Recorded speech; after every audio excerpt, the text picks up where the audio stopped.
ईश्वर क्या है? ईश्वर की प्राप्ति के उपाय क्या क्या हैं? ईश्वर को हमें क्यों मानना चाहिए?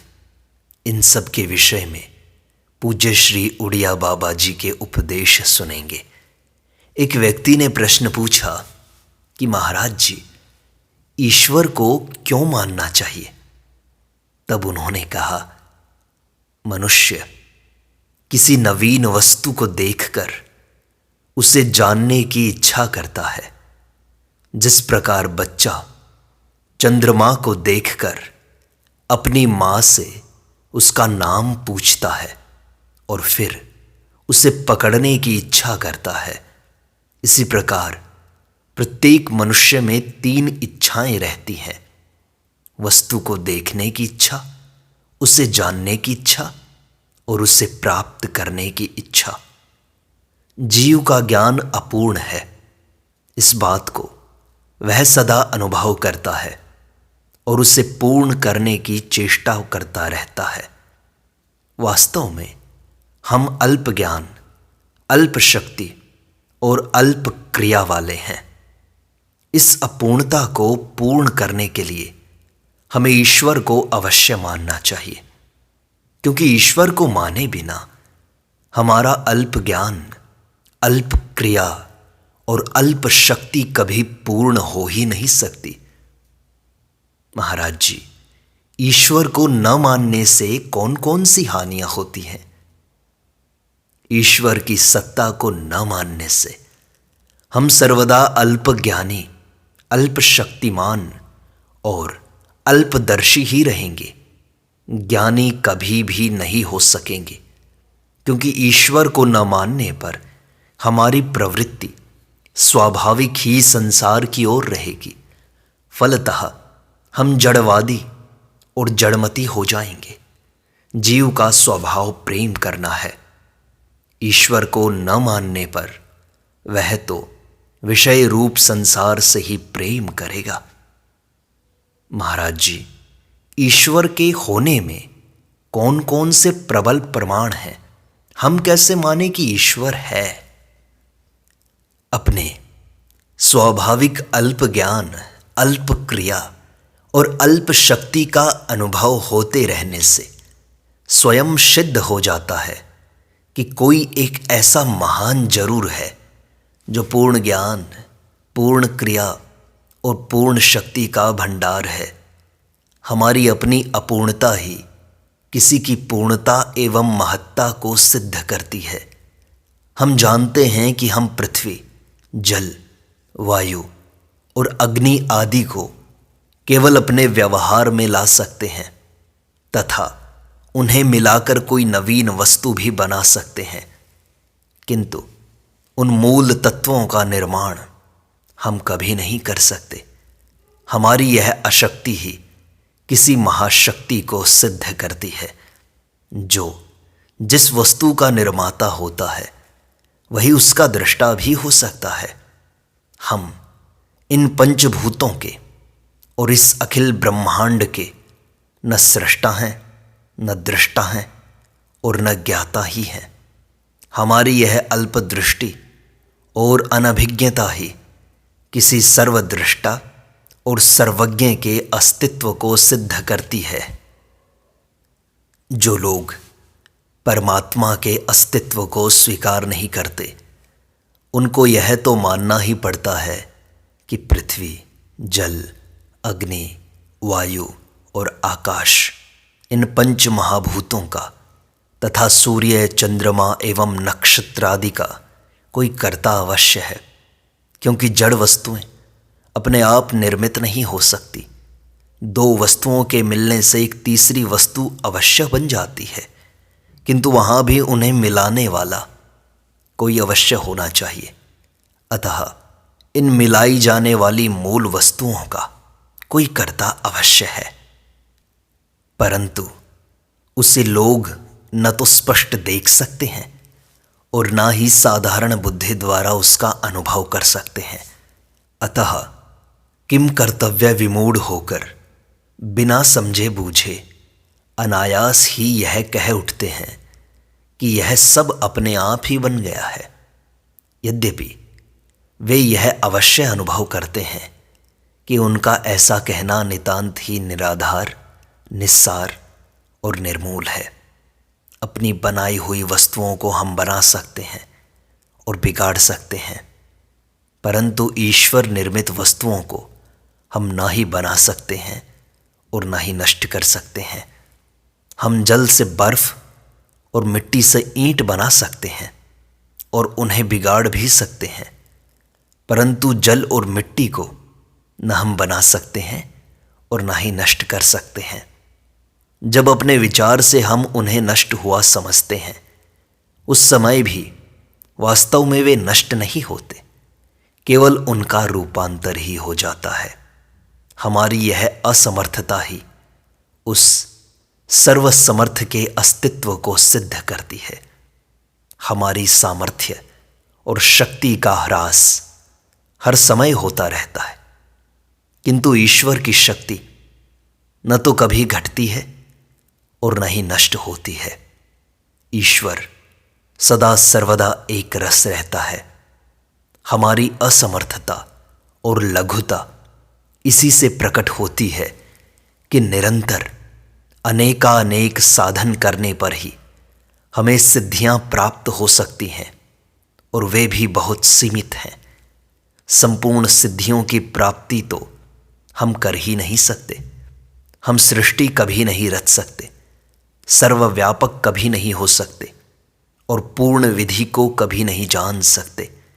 हम कितने ही कुशल क्यों न हो जाएं, दूसरा व्यक्ति हमारे कार्यों में दोष निकाल सकता है, किंतु ईश्वर के कार्यों में कोई दोष नहीं निकाल सकता। ऐसे तो हम प्रतिदिन ही जागृत अवस्था में उत्पत्ति और सुषुप्ति अवस्था में प्रलय किया करते हैं, परंतु समष्टि के उत्पत्ति प्रलय हम नहीं कर सकते। हम आम के बीज वृक्ष को लगाते हैं और उसे नष्ट भी कर सकते हैं, परंतु आम का बीज नाश हम नहीं कर सकते। मतलब यह है कि निज निर्मित वस्तुओं को हम बना बिगाड़ सकते हैं, ईश्वर निर्मित वस्तुओं को नहीं। यह अनुमान सर्वदा निर्मूल है कि प्रकृति स्वयं ही सृजन का कार्य संपादित कर लेती है, क्योंकि प्रकृति क्रियाहीन और जड़ है।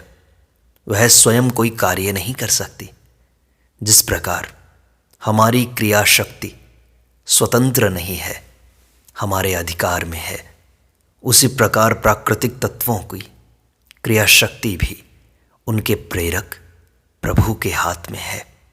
हम में भी दो शक्तियां हैं, आत्मिक जिसको ईश्वरीय भी कहते हैं, और दूसरी प्राकृतिक। इनमें दूसरी शक्ति का संचालन पहली शक्ति के द्वारा ही होता है। अतः प्रकृति की जड़ता और परतंत्रता ही उसके प्रेरक प्रभु और चेतन साक्षी ईश्वर की सिद्धि में सबसे प्रबल प्रमाण है। महाराज जी, अपने जीवन की ऐसी घटनाएं बताइए जिनसे ईश्वर की सत्ता और दया में आपका विश्वास बहुत बड़ा हो। अरे, ऐसी तो अनेक घटनाएं हैं, उनमें से कुछ सुना देता हूं। पहली घटना, हमारे घर में देवी की उपासना अधिक थी। मैंने भी देवी का अनुष्ठान किया था। वह इसलिए कि संसार बहुत दुखी है, किसी प्रकार उसका दुख दूर किया जा सके तो अच्छा है।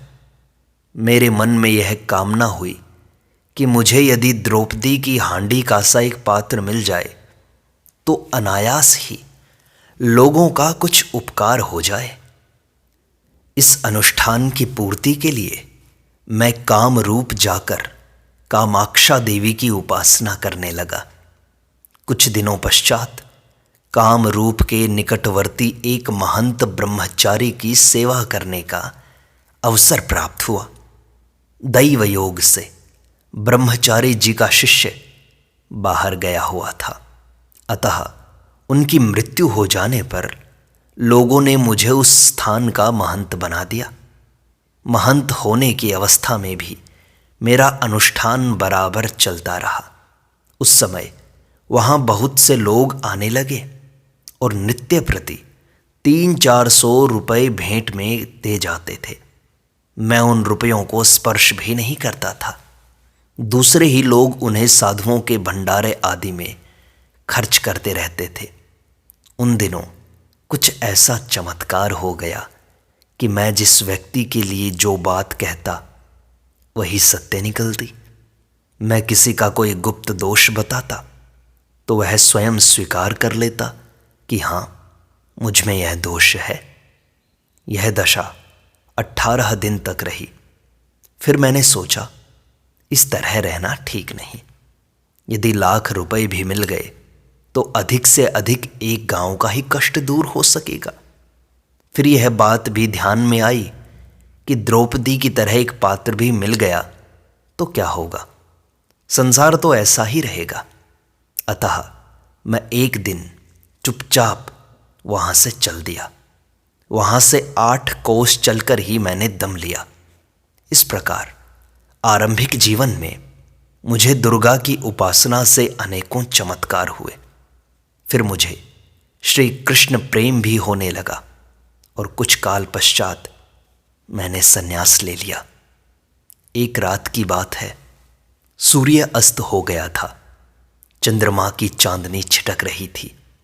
जंगल में नहर के किनारे एक सुंदर बालक और बालिका मेरे पास आकर कहने लगे, बाबा कहो तो हम रोटी ले आए। मैंने कहा, इतनी रात में तुम कहाँ से रोटी लाओगे?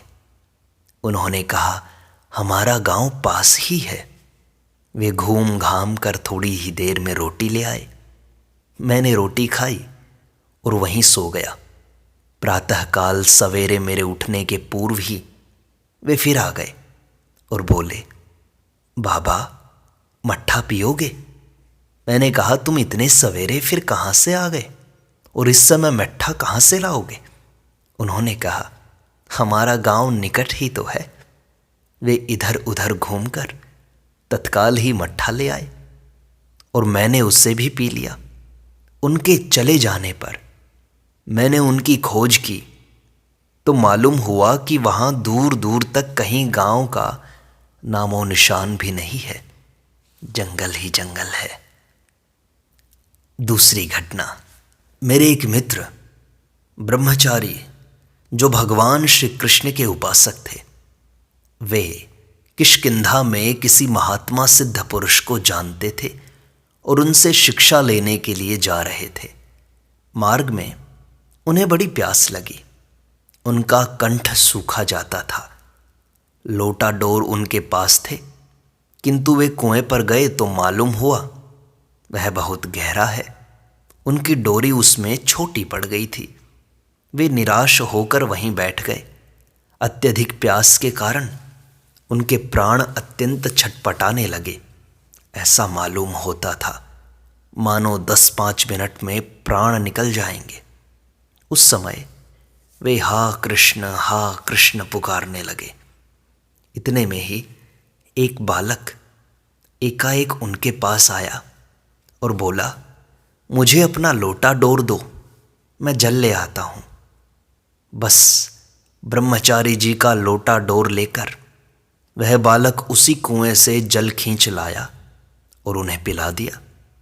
फिर उस बालक ने कहा, तुम जिस साधु के पास जा रहे हो वह महापाखंडी है। तब ब्रह्मचारी जी ने पूछा, तुम तो छोटे से बालक हो, तुम्हें उस साधु के पाखंड का क्या पता, और तुम रहते कहाँ हो? उसने उत्तर दिया, मैं यहाँ जंगल में गौ चराया करता हूँ और उस साधु को खूब जानता हूँ। उसके बाद जब ब्रह्मचारी जी सावधान हुए तो उन्होंने उस बालक को वहाँ नहीं देखा और जब कुएं पर जाकर लौटे तो उनका जल भी पहले के समान ही बहुत गहरा निकला।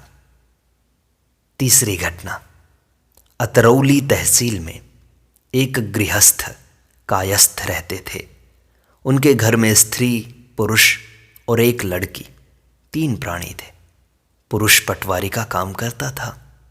किसी मामले में उसे 7 साल की सजा हो गई।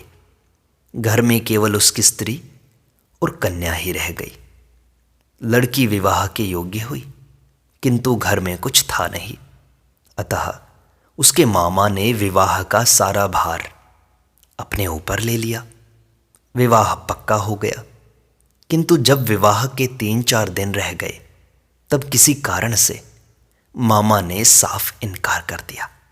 बारात आने वाली है, विवाह का दिन है, किंतु घर पर कुछ भी तैयारी नहीं है। बेचारी स्त्री अत्यंत दुखी होकर घर की एक कोठरी में जा पड़ी। पड़ोसी कायस्थों ने सोचा कि यदि बारात बिना सत्कार पाए वापस लौट गई तो हम सबकी बड़ी बदनामी होगी। यह विचार करके उन लोगों ने आपस में कुछ प्रबंध करके भट्ठी खुदवाना शुरू किया। सब लोग बैठे थे, भट्ठी खुद रही थी। इतने में भट्ठी की खुदाई में एक घड़ा निकला। लोगों का ध्यान दूसरी ओर था, अतः खोदने वाले दोनों आदमियों ने मिलकर उसे उड़ाना चाहा। उनमें से एक आदमी उसे कपड़े में लपेटकर किसी बहाने से बाहर ले जाने लगा। भट्ठी खुदने की जल्दी थी, अतः लोगों ने कहा, भाई काम छोड़कर कहाँ जाते हो? कुछ बहाना बताकर आगे बढ़ा। लोगों को ऐसे समय उसका जाना बड़ा बुरा लगा, अतः एक ने उठकर उसे रोका तो देखा उसके पास कपड़े में लिपटा हुआ एक घड़ा है। उसे निकलवाकर सबने देखा तो उसमें 500-700 रुपये निकले। देखते ही सब लोग बोल उठे, भाई यह तो इस लड़की के भाग्य से निकला है, तुम इसे कहाँ लिए जाते हो? बस सबने जाकर लड़की की माँ को सूचना दी और उस रुपए से ही लड़की का विवाह संपन्न हुआ। इस प्रकार भगवान ने उसकी करुणा पुकार सुनी। अलीगढ़ में एक कायस्थ घराने में 2 लड़के थे। उनमें से एक को संग्रहणी हो गई। अनेकों वैद्य डॉक्टरों से इलाज कराया गया। उसमें घर का सारा जेवर समाप्त हो गया, परंतु लाभ कुछ हुआ नहीं। दैव योग से वहाँ कोई महात्मा आए। उन्होंने उसकी दशा देखकर कहा, तुम लोगों को तो अब इसके जीवन की कोई आशा है नहीं, अतः अब मैं एक उपाय बताता हूँ, उसे करके और देख लो। मैं एक महामंत्र बताता हूँ, तुम श्री रामचंद्र जी का इष्ट रखकर उसका अखंड जप करो, उससे अवश्य लाभ हो सकता है। महात्मा की आज्ञानुसार उसी समय जप आरंभ हो गया और फिर 1 मास में जप पूरा होते होते बिना किसी औषधि के उस लड़के का रोग सर्वथा शांत हो गया। फिर तो उसकी ऐसी स्थिति हो गई कि उसे हर समय श्री राम, सीता और लक्ष्मण अपने साथ ही जान पड़ते थे। चलते फिरते, नहाते धोते सब जगह यही हाल था। एक दिन शौच जाते समय उसने देखा कि वही मूर्ति सामने खड़ी है। वही बोला, महाराज जी इस समय तो मत आया करो। बस उसी दिन से फिर वे दर्शन नहीं हुए। अगली घटना, खैर तहसील में यमुना किनारे किसी गांव में रहने वाला एक जाट मेरे पास आया करता था। वह प्रत्येक पूर्णिमा को वृंदावन जाकर श्री बाके बिहारी जी के दर्शन किया करता था। उसका यह नियम 30-40 वर्ष से चल रहा था। एक बार पूर्णिमा के दिन पहले चतुर्दशी को उसके जवान लड़के की मृत्यु हो गई। एक ही लड़का था। सारे गांव में हाहाकार मच गया।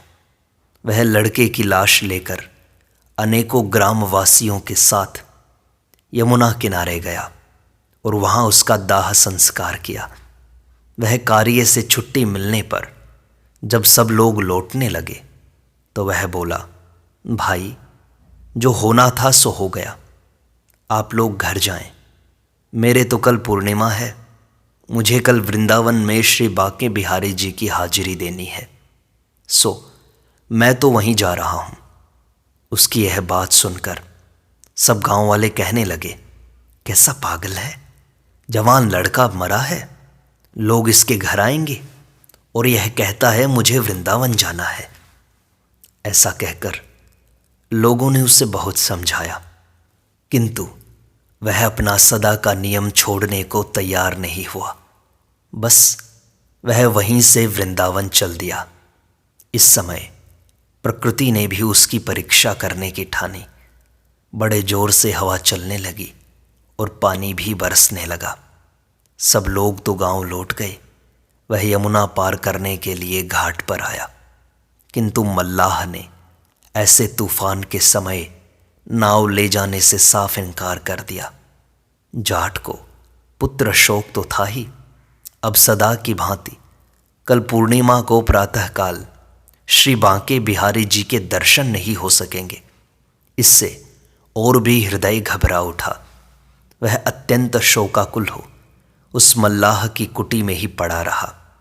जाट प्रतिमास चतुर्दशी को ही वृंदावन पहुंच जाता था। अतः इस ओर बांके बिहारी जी के गोसाई जी ने भी रात के 12 बजे तक उसकी प्रतीक्षा की। जाट ने देखा कि वह वृंदावन पहुंच गया है। सदा की तरह वह रात्रि में ही मंदिर में पहुंचा है और पुजारी जी ने उसे प्रसाद दिया है और वह प्रसाद पाकर सो गया है। दूसरे दिन जब उसकी आंखें खुली तो उसने अपने आप को वृंदावन की उसी कुटी में पाया जिसमें वह प्रत्येक पूर्णिमा को जाकर ठहरता था। इससे उसे बड़ा आश्चर्य हुआ और वह सोचने लगा कि मैं तो उस पार मल्लाह की झोंपड़ी में सोया था, यहाँ कैसे आ गया। फिर उसे रात को पुजारी जी से प्रसाद पाने की याद आई। उसने उनके पास जाकर इस विषय में पूछा तो वे बोले, भाई मैंने तो तुम्हें प्रसाद नहीं दिया। मालूम होता है यह सब बांके बिहारी जी की ही लीला है। उसने कुटिया में जाकर देखा तो वहाँ प्रसाद के कण और जल आदि भी पड़े थे। प्रभु की ऐसी भक्त वत्सलता देखकर वह विफल हो उठा और बोला, हाय लाला ने बड़ा धोखा दिया, अब वह जाट मर गया है। इस तरह की अनेकों घटनाएं मेरे जीवन में हुई हैं जिनसे भगवान के होने का प्रमाण मिलता है, उनकी वत्सलता का प्रमाण मिलता है। महाराज जी, सगुण उपासना सुगम है या निर्गुण? दोनों ही प्रकार की उपासनाएं कठिन हैं। महाराज जी, गीता में तो निर्गुण उपासना को कठिन कहा है। वह देहाभिमानियों के लिए कठिन है। महाराज जी, सृष्टि की उत्पत्ति साकार से हुई या निराकार से? किसी भी वस्तु की उत्पत्ति जिससे होती है वह उससे भिन्न हुआ करती है। सृष्टि साकार है, इसलिए इसकी उत्पत्ति निराकार से हुई है। तो निराकार से साकार की उत्पत्ति कैसे हो सकती है? जैसे अंतःकरण निराकार है और उसी से स्वप्न में साकार पदार्थ उत्पन्न हो जाते हैं, उसी प्रकार निराकार भगवान से साकार जगत की उत्पत्ति होती है। महाराज जी, भगवान निराकार से साकार क्यों होते हैं? भक्तों पर कृपा करने के लिए। भक्त जिस रूप से उनके दर्शन करने की इच्छा करते हैं उसी से साकार मूर्ति होकर भगवान उन्हें दर्शन देते हैं। महाराज जी, श्री राम या श्री कृष्ण इत्यादि में भगवत भाव किया जाता है या वे स्वयं भगवान हैं? वे भगवान ही हैं। इनमें शास्त्र, युक्ति और अनुभव सभी प्रमाण हैं। जो वस्तु प्रत्यक्ष होती है वह भाव नहीं हो सकती। तो महाराज जी, यदि भगवान अर्चा विग्रह आदि रूपों में प्रत्यक्ष हैं तो उनकी प्राप्ति के लिए साधन क्यों किया जाता है? भजन साधन तो अनुराग के लिए किया जाता है। भगवान तो प्रत्यक्ष ही हैं, किंतु उनमें अनुराग होना सहज नहीं है, इसलिए उसी के लिए प्रयत्न किया जाता है। संसार बंधन से छुड़ाने वाली वस्तु अनुराग ही है। संसार का कारण अहमता और ममता है। इनका नाश भगवद अनुराग से ही हो सकता है। देखो, यह देखा जाता है कि कोई कोई लोग हमसे प्रसाद पाते हैं तो उसे स्वयं न खाकर अपने बच्चों के लिए ले जाते हैं। यद्यपि उन्हें स्वयं प्रसाद खाना अप्रिय नहीं है, तो भी बालक में विशेष अनुराग होने के कारण वे स्वयं न खाकर उसके लिए ले जाते हैं। इसी प्रकार जो भगवद अनुरागी हैं, वह अपनी सारी ममता भगवान को समर्पित कर देता है। ममता का समर्पण ही सर्वस्व समर्पण है और यही मुक्ति है।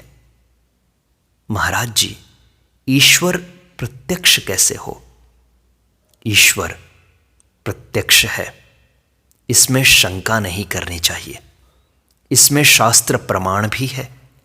गीता कहती है कि संसार में जो जो सुंदर वस्तु दिखाई देती है उसमें ईश्वर की ही छटा है। यद यद विभूति मत सत्वम श्रीमद ऊर्जितम एव वा तत्तदेवावगच्छ त्वम मम तेजोंश संभवम। प्रत्येक वस्तु में जो भी आकर्षण करने वाला तत्व है वही ईश्वर है। वस्तु में जो सौंदर्य है वही ईश्वर है। लोग शुद्ध सौंदर्य को ग्रहण नहीं करते, वे उसे किसी वस्तु या क्रिया के साथ मिलाकर देखते हैं। इसलिए उनका वस्तुओं के प्रति राग द्वेष होता है। यदि शुद्ध सौंदर्य को ग्रहण किया जाए तो राग द्वेष हो ही नहीं सकते, किंतु उसे संसारी पुरुष ग्रहण नहीं कर सकते। वह तो सच्चे प्रेमियों की ही पकड़ में आता है। महाराज जी, वेदांत ग्रंथों में आता है कि उपासक प्रतिमा में विष्णु आदि का तथा नाम में भगवत बुद्धि का आरोप करता है, किंतु उपासक तो ऐसा नहीं समझता। फिर यह कथन किसकी दृष्टि से है? इसे उपासक और तत्ववेत्ता दोनों की दृष्टि से आरोप नहीं कहा जा सकता। यह कथन केवल जिज्ञासु की दृष्टि से है, जो जड़ और चेतन दोनों की सत्ता स्वीकार कर उनका विवेक करता है।